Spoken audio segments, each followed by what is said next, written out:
Once upon a time, there was a magnificent city named Babylon, known for its impregnable walls and breathtaking gardens. It was a jewel of ancient civilization, thriving in wealth, power, and culture.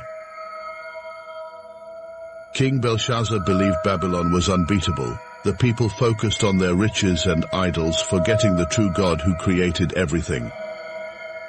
Despite numerous warnings from God's messengers about impending doom, the people of Babylon felt too secure behind their colossal walls and treasures. During a grand party, a hand appeared and wrote a puzzling message on the wall. Not even the palace's brightest minds could decipher it.